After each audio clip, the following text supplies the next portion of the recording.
virtues in imperfect living. Hey, greetings, folks. Welcome to the program. My name is Greg Willits from RosaryArmy.com. And I'm Jennifer Willits, his wife. And we are going to be talking all about the Sacrament of Holy Matrimony on this one because we married off another child. Praise be to God.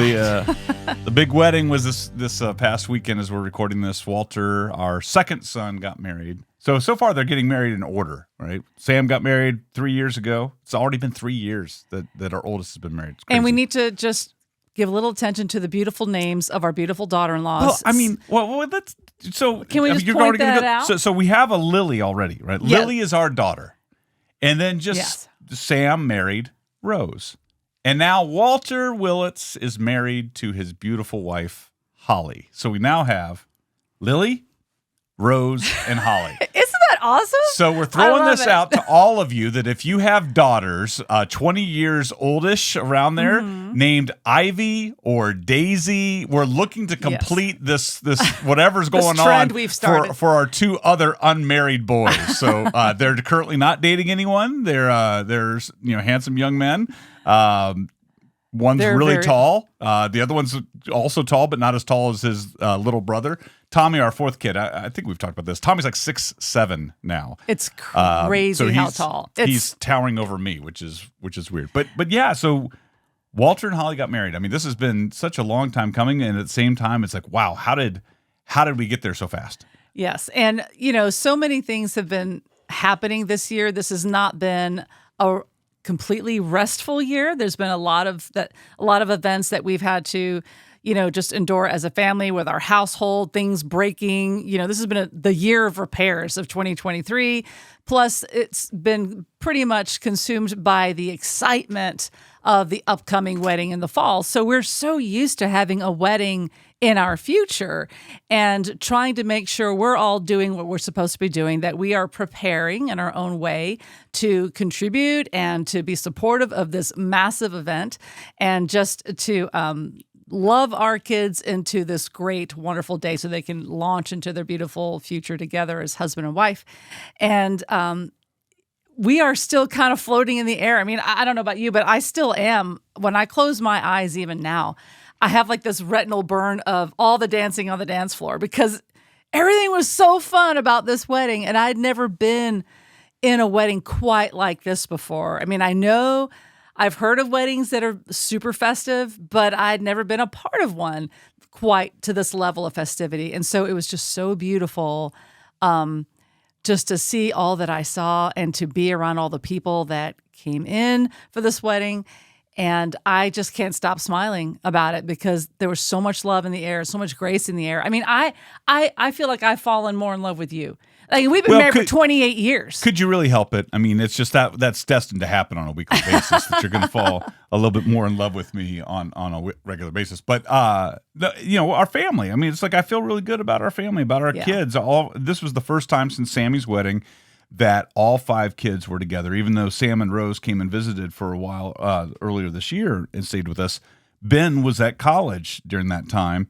And so he didn't see it. So this was literally the first time since August of 2020 that Ben got to see his oldest brother. So it was just really cool. And watching them, I have memories of all of the children as very small or early teens. And our kids have never been overly close. And yet they did spend a lot of time together. They spent a lot of time playing video games or watching TV together. I never got the sense that there was a huge amount of, brotherly love and closeness between them. So for so many years, Sam and Walt were teamed up and shared a room throughout all of our original years in Georgia before we moved to Colorado. And then when we moved to Colorado, they finally got their own rooms. Ben and Tom literally shared a room their entire lives until COVID. And we just finally had mercy on them and moved things around in our house and allowed them to have their own spaces then. I still remember Tommy's reaction because we actually made that a birthday gift for them because they both share April birthdays. And so we thought, for your birthday, we will let you split out and you each can have your own room. Tommy dropped to the ground. Well, and almost sobbed. I just realized that's not true. Tears of joy. They did get their separate rooms in in Indiana. But then when we moved to Georgia, we were like, but now you got a room together again. That's why it was painful. We made them revert because they had a taste of that independence, and then we sequestered them together again. Anyway, watching them at the wedding and at all the rehearsal dinner, I at the rehearsal dinner the night before the wedding, I was standing clear on the other side of the room as people were leaving, and just was standing there and saying goodbye to folks, and looked over and I don't know if it was you or who put together a slideshow that was playing on the television. Were you responsible for that? Yeah, I knew I wanted to build it, and so I gathered a lot of photographs, and then I enlisted Walter to sort of give me the missing pieces and to see if he had any pictures on his phone or his computer that he can supply to really complete what we wanted to present in the slideshow of a snapshot of Walt's life and a snapshot of Holly's life and how they were all kind of coming together. And I think it was well received. And so you and Walt put that together, and I'm watching from the other side of the room, and I realized that like Tommy and Ben, our 21 and our 19-year-old, they're standing over there by the TV looking at it, and they had their arms around each other's shoulders. And I don't think I've ever seen that before. I mean, there was just genuine brotherly love going on. And I was like, wow, maybe our children don't hate each other. I just kind of assumed that's what happens. It's like that there's struggle in that respect. But they whatever, happened that made Tommy so happy to finally get out of the room away from his brother, that just didn't exist. It's like that period was gone. And they were just very glad to be together. And then I don't want to jump too far ahead, but one of my favorite pictures, and I actually posted this and shared it with some people online. One of my favorite two pictures from the entire weekend was you and Walter dancing your mother-son dance. Mm-hmm. And, so there were multiple pictures of that. What I didn't know was that Catherine Barron, our good friend from Catholic in a Small Town, she was sitting at the table with us. I had no idea that she turned the camera and took a picture of me with all four of our other kids standing. And Lily. All four of our other kids. Because you were dancing with one of them. That's right. I know how many children we have. Yeah, we have 5 kids. Were standing behind me. And Catherine just caught a great picture of me and our 4 other kids all watching you and Walter dancing. And so it was these neat 2 pictures that go together. And again, the 4 kids, our 3 other boys and Lily, all had their arms around each other. They're just standing in a line. And Lily and Ben had their arms around each other. And Sam and Tommy, and it was just a really cool thing to see our kids as, adults, young adults. Lily, definitely 14 years old, almost 15, that she's growing, right? She's getting older and she's mixing it up with her brothers and her brothers really love her and she really loves her brothers. And that was just a cool thing to witness and see that. And then as Holly's coming into the family, and again, it was Rose didn't get to come, and we were so disappointed. Oh, I know. It was like we miss her. She for multiple reasons, she wasn't able to be there, and just kept thinking, man, I really wish that she was there because, now we have to wait that much longer to have that photograph of all of us together, right? It's like it was all of us minus Rose. So Rose, we missed you being there, but there will be other opportunities. So, going into this. You were saying how you keep having all these snapshot memories. For me, and I'm just weird. This is even when something good is on the horizon, and there's a lot to look forward to. Even going to a concert, for example. This is a good example. Going to a concert, I oftentimes there's a weird thing that goes on in my head, which I look forward more to when the concert is over than the actual concert itself. I want the experience and I want the memory. But going through it sometimes exhausts me, and I know it's silly, but it's like that. And so, like with the wedding, I'm, sort of like having to really try to figure out how do I mentally pace myself through this whole thing, knowing what a nonstop social event this was going to be. That started Thursday with picking up Ben and Tom, or who was it? Ben and Sam at the airport. And I feel like there were a bunch of other things that happened that day, and driving and getting suits and running around and renting tuxes and food and a lot of food, a lot of food related things and all these things. But then we get Sam and Ben, get them home, and then you feel like, okay, we're gonna have a little bit of time, and then you don't. All of a sudden on Friday, it's like, okay, It's on. do you need socks? You don't have socks? Let's get socks. You need shirt? Well, we got to go get the, we don't have much time because then the rehearsal dinner was going to be that night. And, what was neat for me, so you and Lily had to actually go to school on that Friday. Yes. So we just acted like nothing was happening and we're just going to work basically. But it just, in our situation, it made the most sense. So we went ahead and just continued on with our routine. And so you're at work. I'm at home with Sam and Ben. And I said something to Mac. I was explaining, it's like, I felt bad at first leaving the room. Like I felt like I should just be with them. But I also had something I needed to get done. And I said to Mac, I was like, and like Sam and Ben were just sort of like talking at each other about things, just random things, like whatever. They both just had so many things that they had seen, and they're just saying these things back and forth. It wasn't like they were having a conversation about like feelings and how are you doing and what's going on in your life. It was more like pop culture or something they saw on the internet or a meme or whatever. And I said, I'm not. This is not a bonding time. It's a bonding time for them. And so I came upstairs and worked on my my speech for the rehearsal dinner. And I had been having ideas for the longest time of kind of what I wanted to do. But, as is typical with me, I needed to wait until the very last minute to finally write it down. And I said this to, I talked to Catherine about this. And actually she said something to me as a joke. And I got to stop for a second. Okay, so I don't think we actually mentioned this. If you listen to both our show and Catholic in a Small Town, you heard that a couple of weeks ago, Catherine's father, Wilder Smith, passed away. And it was obviously very sad. He'd been sick, for the last couple of years. And we loved Mr. Wilder, and we drove down to South Georgia to be there at the funeral. And Catherine's younger brother, Colby, the youngest of their clan, he gave the remembrance at the funeral, and so Colby goes up there, and he gives remembrance of his father. And when he got out there, it was a very heartfelt remembrance that he gave. And so at the rehearsal dinner after I gave my talk, Catherine came up to me and she said, "So did you get inspired by Colby?" And I was like, "Actually, I did." I was like, and what inspired me was when Colby got up to give his remembrance, he reached in and took out pieces of paper, and he had just written it down, so he got all the points out.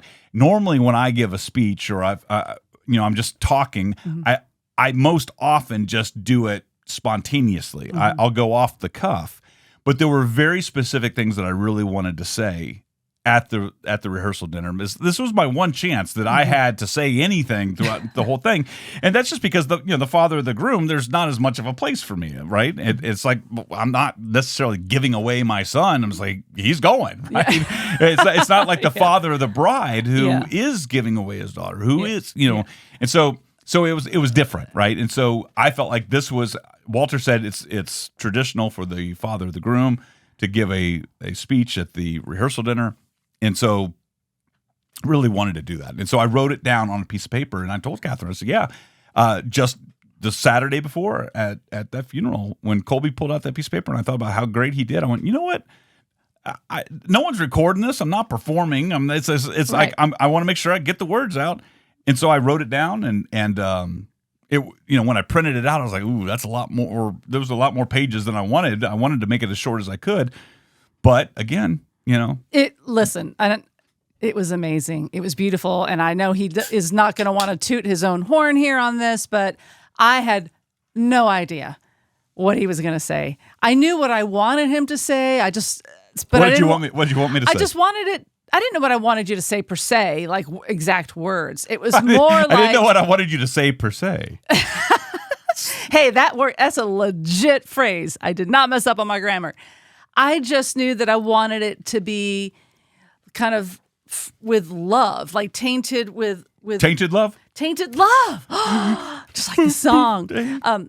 And from the heart. But then I said, but you know what? Greg always delivers in these situations. And I really wasn't worried. And I knew when it really came down to it, it was going to be something quite moving and real, and hopefully to sort of renew faith in people's hearts and minds, those who were there that night. And it delivered. Let me tell you, all felt it in the room. We were kind of making this commentary after the speech that we just felt the presence of God. I mean, we were reacting to it because we all just felt so good by the words of Scripture that you included, the reminders that you gave us of a Father's blessing. We just needed to hear all this again. Well, speaking about the Father's blessing, I mean, so that was one of the things that, I wanted to do, and I wasn't sure how to do this,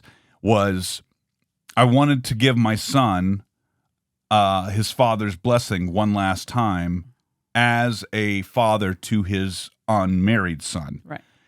Because I still had a level of authority over him. He had not yet left his mother and father, even though he'd moved out 5 years ago, but there's still a certain level of spiritual authority. And while children can always ask for their parents' blessing, and it still is very efficacious no matter the age, this is something that, I had the authority to do this. And so I wanted to do it. But I also really wanted to include you, and I wanted to include Holly's parents. And Holly, for that matter. That by default. Yes. Holly's parents having Holly involved. But at the same time, I wanted, you know how I am when I'm planning something. I oftentimes don't want to tell people what I'm doing because I feel like it takes away some of the spontaneity. Yeah, sure. And so it literally wasn't until we got to the rehearsal at the church, and I just had this gnawing feeling. It's like I didn't want to put Holly's parents on the spot. And at the same time, I didn't want to spoil the surprise. So I didn't say, you knew nothing about what I was planning with this. But I pulled Holly's dad aside and I said, hey, let me throw something at you. And I told him what I had in mind.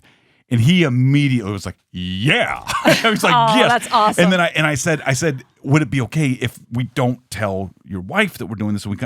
So that it can be a fresh reaction? It's a little bit of a fresher reaction. And so he said, yeah. It's fine. And so what I loved about this moment, so if I could kind of, it was at the very end of my speech, and I said, I want to offer my blessing, and I said it's appropriate if Jennifer joins me, and I would like for Holly's parents to join as well. And they all came over, and then this is the part that we didn't talk about. How do you do this? The mechanics of it? The mechanics of it. How do four parents of two different kids, young adults, getting married, where do we put our hands? How do we do it right? Right. There's 6 of us standing at the front of the room. And what I love is that accidentally, we became the only 6 people in the room because we huddled up, and it just happened. I thought we were all going to I thought like Walter and Holly were going to be facing us, and then we were still facing everyone there sitting. And that's not what happened. I don't even know how it happened, but all of a sudden, you and me and Holly's parents and Holly and Walter were all in a huddle. And I put my hand on Walter's head. I don't even know where anyone else's hands were. And I just, and I don't even know what I said. Yeah, I can't remember what you said. I don't even know. I think what I said, may the Lord bless you, and may his face shine upon you, and may he give you peace. Yeah. And I absolve you in the name of the Father. No, I didn't say that. I didn't say that part. I don't have that kind of fatherly authority. Right. But it was just this moment.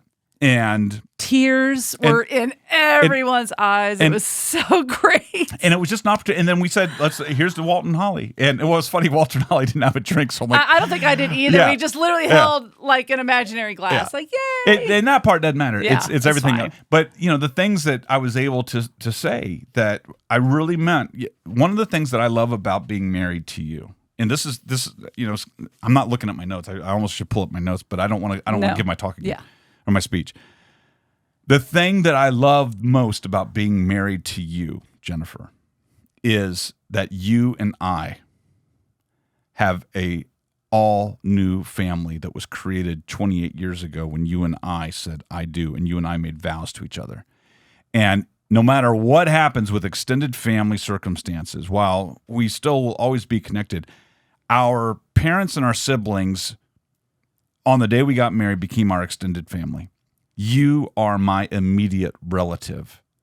You and I don't share a blood connection, but we share something that's stronger than blood, and that's a sacramental connection. We share something that God showers graces into us through the sacrament of holy matrimony. And that feeling I have about you and about that sacrament and how passionately I feel about holy matrimony, I wanted to make sure that Walter and Holly knew that we as their parents want them to leave us and have their new family. I so desperately want them to have what I have with you.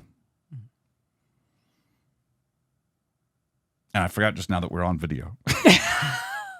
I honestly did. I honestly forgot that we're recording video right now. I'm just like, I want that for them. Yeah. If our children can have what you and I have been blessed with for the last 28 years, they are golden.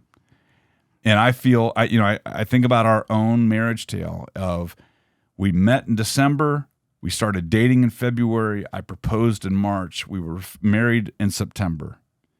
We were within 9 months married, and it had nothing to do with what people normally associate 9 months with, because Sam didn't come about for another 2 years. But we were married within a year, and I remember all of our friends in the theater down at Georgia State, they all thought we were nuts. And I know that there were people that thought this ain't going to last. This ain't going to work. This is a bad idea. But here God said, no, I'm going to take their holy matrimony that they've entered into, and with all the struggles and everything else that happens in any marriage, I'm going to use this very weak marriage. You weren't even fully Catholic when we got married.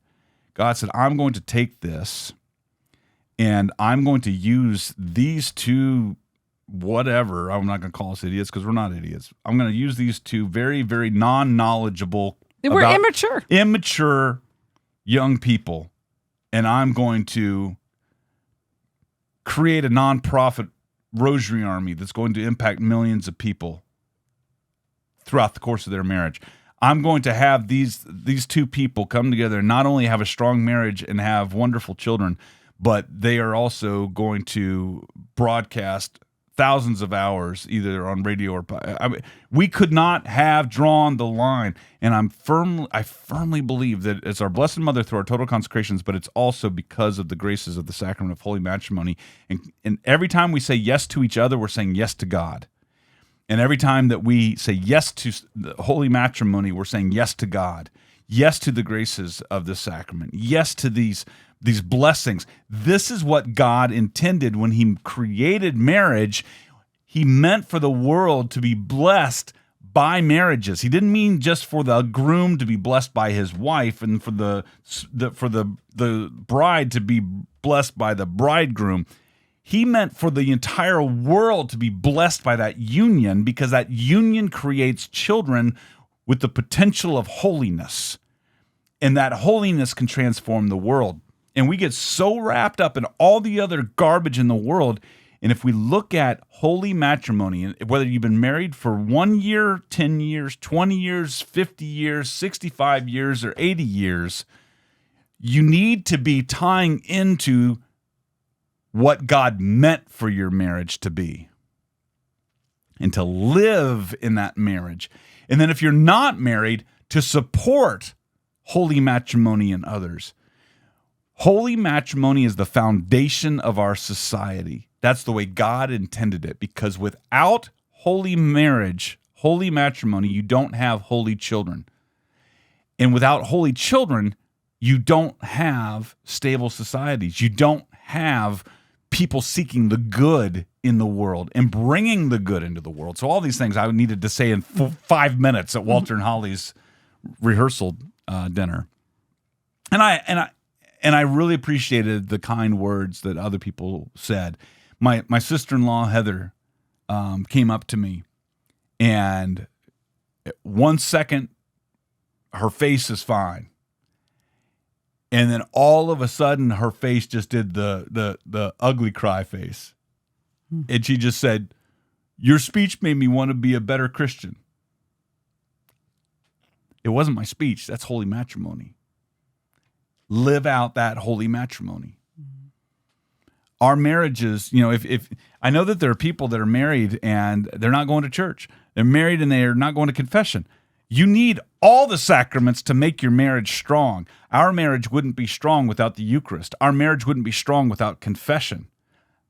Those things have, anyway, all those things, all these thoughts were all in there. How do I say to Walter and Holly, we love you. We're releasing you into your holy matrimony. We are going to support you at all times in your holy matrimony. We are here for you when you need us, but we are not going to be imposing our will upon you. We're not going to be expecting you to placate or please us. That role in your life is over. We want you to honor us as your mother and father, and the way that you honor us now going forward is by living out your lives in holy matrimony, living out your lives in accordance with the Catholic faith. Be open to children as you vowed when you got married. That doesn't mean you have to have 20 million kids, but figure out what God is asking of you. Work with God and say, God, we are open. Guide us, help us to be prudent, help us to be wise, help us to bring in the children into this world that you want us to bring into this world, and help us to raise them. And then raising of those children, Walter, I'm telling you, buddy, you helped me become more holy, as did your siblings. By the fact that it's really hard to raise children. It was really hard to raise 5 kids, but I wouldn't have had it any different. It was really hard to lose the children that we lost in miscarriage, but I wouldn't have it any differently. And it's really hard to be married. Oh, yeah. But I wouldn't have it any differently. So all those things were in my brain for those 3 hours on Friday afternoon when Sam and Ben were downstairs talking about whatever, Minecraft. They probably weren't talking about Minecraft, but whatever the latest Minecraft thing is. So, listen, one thing that I wanted to do at the beginning, you came up with we're recording this in the evening, which we don't often do. Yes. And I poured a drink, you poured a glass of wine. Yes. I wanted to say, baby, cheers. Cheers. We got rid of one more. Not got rid of. You know what I mean. No. We sent another one off into the world as a married man. So now, what's out of funny, the 5, 2 married, 3 unmarried. That's the count. And so we don't know when there's going to be another wedding in the Willits household.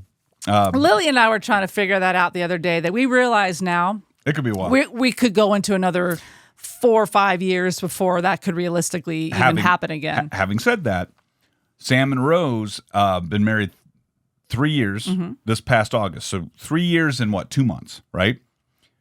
Walter hadn't even met Holly yet when that happened.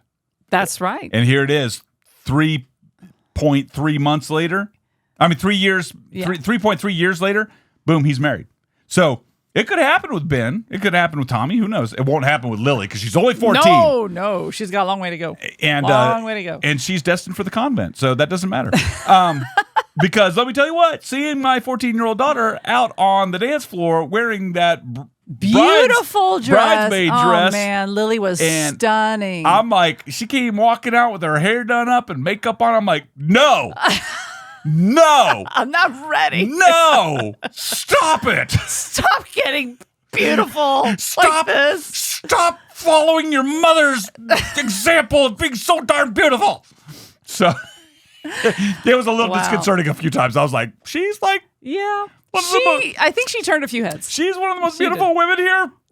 She's gorgeous. It's truly gorgeous, and just has a beautiful smile. And I have to say, I'm so proud of how she carried herself, and I'm proud of how all of our children carried themselves. I think that was such a beautiful thing for my mother's heart to see, was they were independent. They were meeting people. They were being kind and charitable. They're trying to be very present to the people that many of them they didn't even know, but some they haven't seen in many years. And so it was a mixture of friends and family from all areas of their own personal timeline, which is one of the fruits of a wedding ceremony, is exactly the people that it draws in to the ceremony. I mean, I'll never forget the comments you made when it was our wedding day and how you were seeing people from, your Ohio chapter of life and your South Carolina chapter of life all in the same room, and just how surreal that is. Well, no, for me, the weirdest thing, okay, so yes, all in the same room, but for me, I had a special seat at right before our wedding. They had me waiting in a room behind the sanctuary at the church where we got married. That's right. And there were a bunch of windows in this room that no one could see into, but I had a straight view of the parking lot. So what I was seeing was all these people from the different states I lived in getting out of their cars and walking in. I'm just like, this is. And they're here for you and for me, and it was to crazy. me. It felt like it was like it felt like I was about to go on trial. Or you see these movies where like all the past people come together at once, and I was like, this is really strange. I see all these people, and so now Walter was feeling that, and Holly was feeling that, and so it was so great that they were experiencing what we had experienced 28 years ago. I didn't really get to meet many of Holly's friends. A couple of them I'd met before. But seeing, oh my gosh, Walter had a bunch of friends in Colorado. And I admit that, when we moved away, Walter he went, 9th and 10th grade, 8th grade, 9th grade, 10th grade out in Colorado. Yeah. And he made some friends, and these guys came over to our house, and they used to come over, and Walter, who's a professional video editor now, even back then, when he was 13, 14, 15, making videos back then, and he would enlist his buddies to come over. A couple of these guys that were there, like one in particular, Elliot, who has just been his ongoing friend, even ever since we've left Colorado. So Elliot, we hear stories about Elliot. The others, we hear him talk about the other friends, but I couldn't always place the names to the faces just because there were always kids around. I mean, Tommy had a bunch of friends, and Sam had friends out there, and Walter had friends, and I couldn't keep track of them all. These guys, so we've been away from Colorado now for almost 7 years, if not 7 years. So we left in 2016, and these guys came out. They on their own dime flew out, helped pay for the B&B, showered Walt with really cool gifts, including a humidor. I don't smoke cigars, but I'm a little jealous of the humidor. But you wanted to that day. I'm like, I went out and let me tell you, I went out and stood with the guys smoking cigars. And it was stinky. It was too much. It was strong. stinky. Yeah. Did make me want to smoke a pipe. I'll admit I was thinking about a pipe over the weekend, but the humidor was so cool. That Walter got. But what I'm trying to say is, Walter. You hear, not you hear. I believe firmly that I read this at one point, and I truly do think that it's a truth that you are the median of the 5 people that you associate with the most, meaning the people that the 5 people who you spend the most time with, you're going to kind of hit in the middle in terms of morals and intelligence and drive and all of the things that we need in life. That if you surround yourself by someone, by the 5 main people you spend with that aren't trying to really improve themselves and push forward in life, well, then you're going to be in the middle of those 5, and you're probably going to hit, some average, right? If you surround yourself by people who are really trying to improve their lives, improve the world around the people in their lives, then you're going to meet with that. And I think about, I saw the example of that even like when I was in grade school. When I was in grade school, all of my friends, we all got straight A's in grade school. As soon as I left the one school and went to another school where I didn't have those friends, my grades plummeted. I went all C's, right? But we used to all kind of compete. We all wanted to kind of, we were all raising each other up. I was so impressed by Walter's friends that came out from Colorado. I was genuinely impressed by these guys. Now, his buddy Liam, who he's been friends with since before we went to Colorado, I've always been impressed by Liam. I love that boy. Yeah, he's so close to us. We love him. Liam is a whole other category. He's a chapter unto himself. Sorry, Colorado guys, but Liam. Liam, who jumped on our air mattress when he and Walter were having a Lord of the Rings marathon back when we lived here originally, when they were in middle school. And then we just now found out that Walter broke one of their air mattresses. So I guess it's which makes me feel a little bit better. Way, I don't know. But Liam, when he was still in high school, drove from Georgia to Indiana. I mean, love Liam. Love you, Liam. But those guys out in Colorado, sincerely, it made my heart proud to see these young guys who are making their way, and they are they were there for our son, and I so appreciated that because Walter, it wasn't easy for him to leave Colorado, and it wasn't easy for him to be uprooted from Indiana and go to, he kind of, once we dragged him out of Colorado, it was, I'm very aware of that pain of losing friends. And those guys came back and they were there. And that just, because I think about my friends from South Carolina that were there at our wedding, right? My 8th grade English teacher and her husband were there. My buddy Eric, my buddy Shane, my buddy Susan, they all drove over from South Carolina to be there for me. That meant everything. I think about that. Here it is 28 years later. I think about that. Walter will remember those boys showed up for him, and they showed up in spades, and they had a great time. And they took my advice, and they watched the 1995 Mortal Kombat the night before Walt got married, because that's what Jennifer and I watched 2 nights before we got married. I feel like that needs to be a tradition now. A stupid Willits family tradition. Watch one of the dumbest movies ever made right before you get married. But I mean, so many wonderful memories were made. I've been wanting to basically, go dancing for a super long time. So like this was my moment, and I enjoy the heck out of myself. And I have to say, even though your husband didn't join you, even though I was kind of dancing solo, but it was fun. I had lots of friends, and I danced with them. But the thing that I was a little worried about was, where was I going to get the energy to do this? Because I had seen to dance. Yeah, because I had seen other wedding videos online from other friends from work or whatever, and they would post like some highlight videos of their reception party, and I was kind of struck by the sheer amount of merriment and dancing that seemed to go on for hours. And I thought, I mean, I have some extroverted tendencies, but in the last several years, I've absorbed some of the introverted ways of being at home. The 5 people that you hang out with the most? I'm your average, right? And so I'm like, I don't know if I could do that. I don't know if I'm going to have what's necessary to dance with that much joy, because I didn't understand what I was seeing.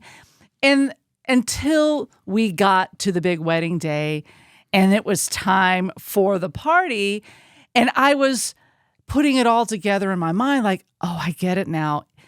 When you have almost a year of being, loosely a part of the planning, and you have this emotional part of your brain that's sort of occupied by all things wedding and just wanting to make sure everything goes off well, that takes up energy. And now that it's over, there's a relief and a release that feels right and feels natural. So then when the music is playing, you're already so happy for the wedding of your son and now our daughter-in-law that you can't help but to dance. At least that's how I felt. And so it was the easiest thing in the world was to dance for 2 hours. Like, of course I could dance for 2 hours because my child got married and I'm super happy about this, and the family is amazing and everybody's amazing and everybody's happy and everybody's having fun and we're all running around, and it was just so great. And I just love seeing, Tommy and Lily danced for 2 hours straight along with, I couldn't dance as much as them. They outdanced me hands down. But Tommy went off the rails with happiness and joy. He stopped by the house on Monday and said, my calves still hurt. They still hurt. Oh, but we were so proud of our kids. They dressed up so well and cleaned up so good. I was like, we're really concerned, like, okay, do you have a good suit? You need help with that? Do you need a new tie? Do you need this? You need that? And everybody just looked fantastic. I wish we got more pictures together. If you're watching right now, I'll try to remember, Ben Barron, if you could put up a couple of wedding photos so that people could see the family. I'll try to remember to send that over to you. But, okay, so let's back up. So we started with picking up the kids. We talked about the rehearsal dinner. Is there anything else about the rehearsal dinner that you want to talk about? Because you and your compadres that planned the rehearsal dinner, you did a great job. I have to give a shout out to listener and friend Kim B. She really just was there for me in a time of need, because I really wanted to have a lovely evening prepared for all the wedding guests who were flying in. And I wanted this to be a special night. So I wanted there to be some element of decor, which I know is kind of an optional thing. It's not like it ever has to happen. And let me just say that as you were planning this with Kim, and you guys were texting and texting and texting and texting and texting, and I'm just like, It's gonna be at a barbecue restaurant. You don't have to put all this, all the candles and the pictures and the slideshow. And I just kind of kept going, this is just, it's too much. It's too much. And then you did it. And I was like, oh, it's perfect. And you did it right. And I'm so glad that you did everything that you did. And I don't know anything, but, but the fact that, Kim and then Christy, who also helped. Out. And I mean, we needed some way of getting the groomsman cake from the bakery to the event, and Greg and I were at the rehearsal, so we were not available to do any of those things. And I couldn't realized have done it without them. We needed help, and so I went to the two places that I know to look for help, and that was my church and my school, where I spend my time. And the Lord provides all the right people right when you need it. And so that's what happened here. And I'm so, so grateful for these two ladies for giving up their day. And Kim, she just went above and beyond. She's a great designer. And so she helped me sort of visualize what could be a lovely decor theme for the room. And we just made it happen. And they made that night easy for me. And I could trust them. And I felt like they got it. I felt so bad when I showed up because they're standing at the table. And already I'm walking again. I mean, if you listen to the show, you know how I am. I'd say I don't do crowds very well, number one. And so I walk in and I know I was a little bit of a deer in the headlights. And Christy's just like, here's your drink ticket. And I'm like, you need this. Take this, go over there. And get drink. And get drink. When Kim was leaving, Kim was like, I'm leaving. Don't get up. Just don't worry. I'm like, I just know I'm deer in the headlights the whole time. But we had to basically fulfill a role that we've not done before. And that was try to, work the room, as I say, try to be available as a host, which meant that we had to make choices and we had to kind of spread out our talking energy amongst as many people. Especially I wanted to meet Holly's family as much as I could and try to remember all the many, many names. And speaking of Holly's family, I mean, for me, we met a lot of them last year at the engagement party. Yes, that was just great. And the engagement party was actually when we met her. I met her parents for the first time. You had met her mom before that. Mm-hmm. But walking in, I knew how much work her parents had put into the wedding.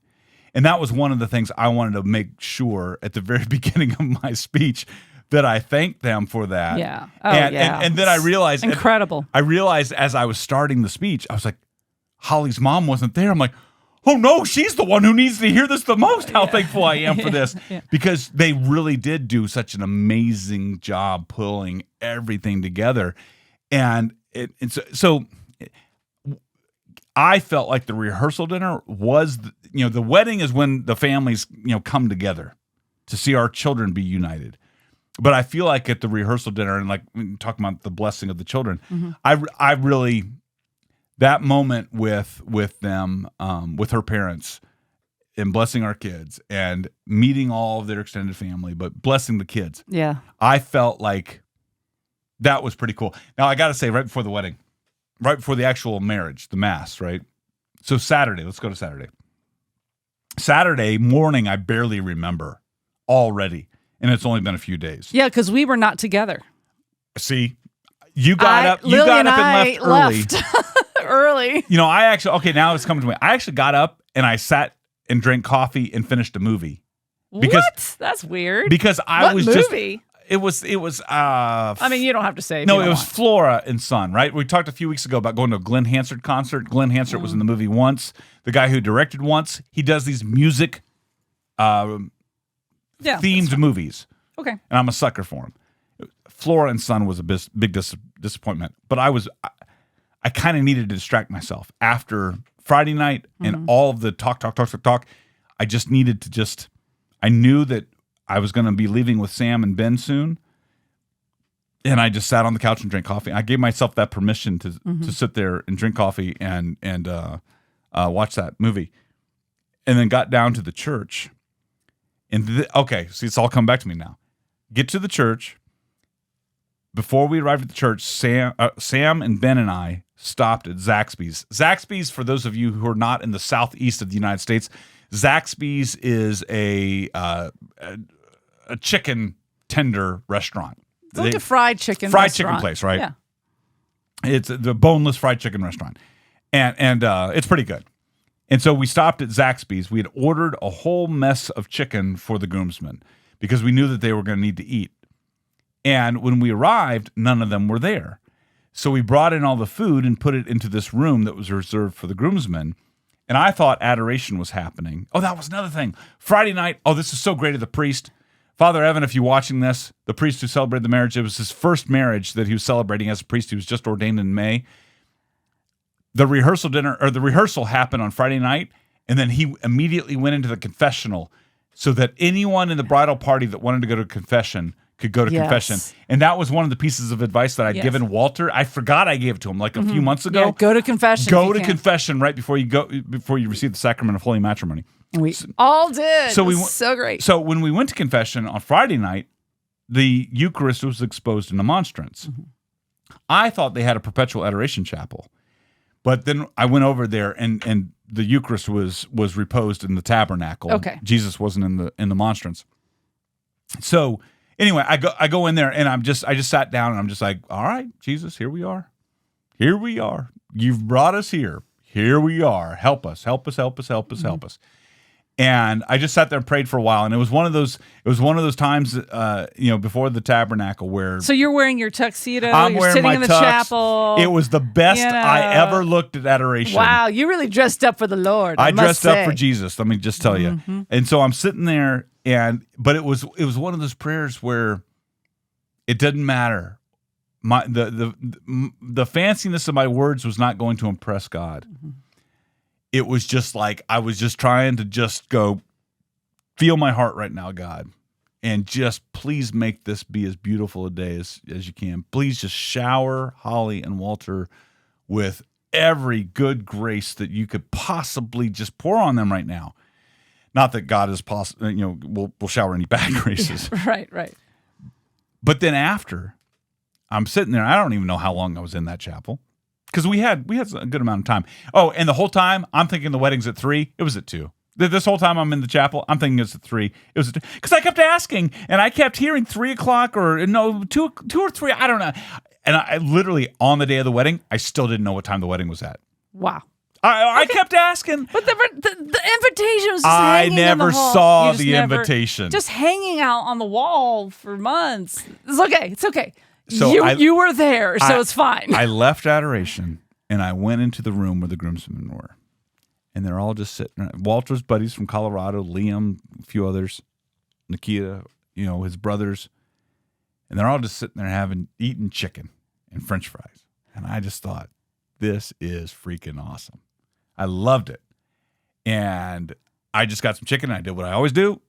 I went over to the side as far away from everybody as I possibly could. I sat on a couch and I ate a few pieces, but I just watched these guys interacting.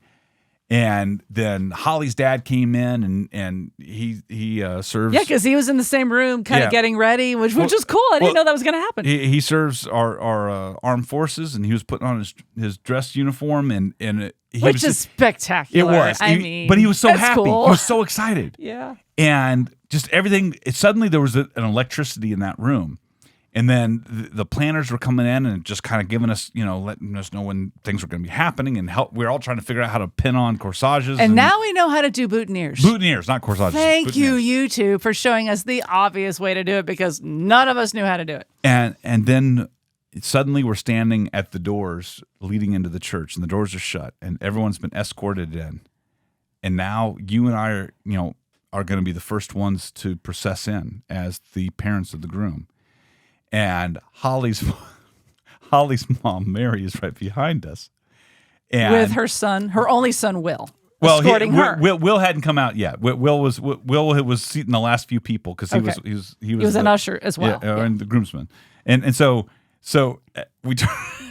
What's funny about what I'm about to tell you wasn't what I said. It was the priest's reaction to what I said. Okay. Because I turned around and you and I knew were nervous. I knew that Holly's mom was nervous. We're all just like, this is it. We are. It's on, man. It's about to happen. On. Yeah. And I kind of put my hand out, and you put your hand on it, and Mary put her hand on mine, And then I just, rather than say like a prayer, I went, grandkids on 3. Grandkids on 3. And she was like, what? She was like, whoa. And the priest was like, yes. It's like, he thought that was, he just started laughing. So then, and then, he said, this is going to be a great wedding. I can already tell. That's so, I mean, I say inappropriate things at times like that just because I'm feeling the nervousness. And then we go in and then it was like amazing. Everything was amazing. We got to experience and witness the Sacrament of Holy Matrimony. And we had this beautiful, Laetitia Concordiae was the name of the Latin, like a cappella group that the Scola that Holly's family had learned about and hired and booked them for this wedding. And it was such a beautiful compliment to have sacred music in the liturgy of the wedding mass. And it was beautiful to hear that music. And the priest, Father Evan, did a wonderful homily. And I remember one thing he said, because he said, all right, he told everyone there how this was in fact his first mass and that he had interviewed lots of people about their wedding days. He said, could you tell me, like, what do you remember about your wedding day? And they all gave a variety of answers. A lot of the typical answers were, well, I remember when I was standing on the altar and I saw my bride coming in, like that moment is just sort of locked in my mind. Or I remember, the first dance, or this is all kinds of things that people kind of held on to from their wedding day that had happened years before. So Father Evan took that to me like, so basically you don't remember anything the priest said at the homily, right? And it's like, oh no, nobody remembers that. So he was like, okay, there's no pressure then. I can't screw up. You're not going to remember anything I say, but I remember that story. So you see, Father Evan, we do listen to what you say from the altar. We listened to your homily. We heard it. And we heard it. And now the whole world knows, Father. The whole world knows. And then we went to the reception, as we talked about, and we saw off our son and our new daughter-in-law. And then just today, several days later, you got up to get ready take Lily to school and to work at the school yourself. And Walter, as we said, he's been living with us for a while. And they've been on their honeymoon the last few days. And I knew that they were going to be arriving early this morning to get the last of Walt's things so that they could move into their new home together today. And it was kind of funny. Walter had all these boxes up, and last week he said, before the wedding, he said, "Can I go ahead and just bring everything downstairs and have it by the front door?" And he had all these cardboard boxes, and he said, and then just could I have all my stuff downstairs? And I said, no, I don't. I said, I don't want to see that for the next week. By the front door, and it's just gonna, it's gonna look like we're living in a storage shed. But in the back of my head, I'm like, I want to make it good to my son for saying no, because I know he was really, he accepted your no, but he had a lot on yes. He had a lot on his shoulders. Yeah, and I knew that he would have liked to have just had that taken care of. And so I got up with you this morning, and my thinking was, well, let me just get a few of these boxes downstairs so they're by the front door and make it easier. And I just kept doing it. I just kept going up and down the stairs. And I'm not saying this to toot my own horn, but I felt like it was a grace from God. And it was so nice when they arrived this morning. Husband and wife, first time we saw them since the wedding. And everything was right there. Helped them load it up. And they drove away in the U-Haul, and it's goodbye. And it just feels so good. It feels like we accomplished something. Yeah. That one chapter closed beautifully and a new page turned in their life. And ours. We witnessed to them holy matrimony, and Holly's parents witnessed to them holy matrimony. And now they get to go and experience the glory of holy matrimony. And it's just awesome. So that's the wedding story. What did you write down there? Well, I just want to give another shout out to just our family and friends, like the Barons. Like, wow, you guys have really shared a lot of our family's biggest moments. You've been there. And it was really cool to share this event with you guys, because they were not there for Sam and Rose's wedding. And I always sort of envisioned that we would be in each other's weddings, that we would be, witness to those things.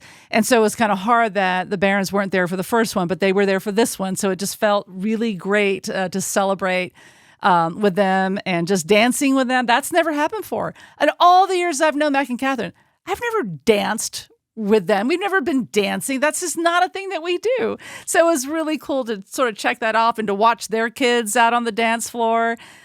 We feel bad that Jude was not able to join us, and he would have loved to have been there. But we celebrated as much as we could. And of course, we're just so happy that all of, Greg's family was there that was able to come. And that was awesome. You said something a minute ago that made me think about, just the memories, right? The memories that we have memories of Walter and Holly's wedding. And I know that sometimes trying to think back 28 years, it's hard to do. What's your strongest memory from when we got married? Oh, ours. Wow. Now, see, you put me on the spot, so I have to know, and really I know that was think a risk. About that. It doesn't have to be the My best memory. strongest memory. Like what first comes to mind when I just said that just now? Like what comes to mind? Well, I remember a couple of things. How it felt to stand on the altar and to when we were actually exchanging vows. I remember that pretty clearly.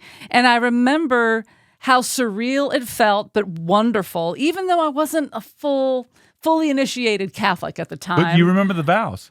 But I remember reciting them and struggling with your wedding band because it just was not going to slip on your finger very easily. And I kind of chuckled a little bit because Holly also struggled just a little bit to get the wedding band on Walter's finger. So I kind of felt like, I guess that's a thing that just sort of happens. So that was kind of funny. And I remember the dancing. That was such a highlight for me because I'm just sort of wired for dance. I've always been that way. And so the dancing at our wedding was just a very, very cherished memory in my heart because it just was so freeing and so fun. Dancing with my friends from college and family members and cousins and things like that. And so, I remember that very well. I just remember seeing how happy everybody was to be there at the reception, like the joy in the room. I remember that very well. And just how I was just happy with everything and how hard our family worked to bring that together. And I know a lot of it was your family who really, probably worked more than I was even aware of. I mean, that's probably just the reality. Like they didn't necessarily tell me everything, but they just made it look easy. And so I appreciate that very much because I know they worked really hard all those years ago. And in my immaturity, I don't even know if I was present enough to say thank you, but I'm sure I did. Hopefully I did. But it sure meant a lot to me that the families came together. And I really felt like it was the Willis family and the Alvarez family that really came together. And they had this very peaceful sort of coexistence as our new family went forward. And then they would come together on holidays or grandchildren's birthdays. Those are the only times that my parents would even see your parents. It was moments that centered around the grandchild. Well, things that's like not that. true. That's not true. Or like the occasional Thanksgiving or Christmas. Or even last December when my parents came out and prayed over your mom as she was dying. And my mom sang to your mom. Whew. So that's a beautiful memory. I'll never forget that memory. There's a connection between the parents of children that get married. And my hope is, while we don't know Holly's parents very well right now, and I mean the fact that I already kind of feel choked up just saying this, I loved watching John. I loved watching Holly's dad. I just have so much respect for him. And not in a creepy way. No. Well, in a little bit of a creepy way. No, I really enjoyed watching John. And I'm so impressed by how hard Mary worked for her daughter. Yeah. Oh, it was and how much they impressive. pulled this together. And I'm never, ever, ever going to forget our huddle at the rehearsal dinner. That was that was powerful. That was an unexpected gift. And I'm just so appreciative that they have taken Walter into their house the way they did. Let me say one last thing, and then we should wrap it up. Yeah. The day after they got married, we stopped by Holly's parents' house, and I know that they were exhausted. They had been entertaining and entertaining and entertaining, And we all go out on the back porch. And they had a TV out there, and there was a football game on, and, people are visiting and drinking a beer. And Walt is sitting across from me. And Walt was smoking a cigar. And he was drinking a beer. And his bride is over at the table, and she's talking to people. And Walt looked so at home over there. And he's talking to his new brother-in-law, who Will is just the coolest kid. He's Will Roscoe. He's not Will. He's Will Roscoe. He's such a cool guy. And I hadn't really gotten to see the relationship that the two of them have developed over these last 2-3 years. And I just thought, that's so, Walter has another brother. Yeah. And that's really awesome. And I just loved that. And that was one of my favorite memories of the weekend, was sitting there. We weren't there very long, and just going, this boy has found a second home where he is welcomed. And good on him. And that was just that. I just feel like everything was great.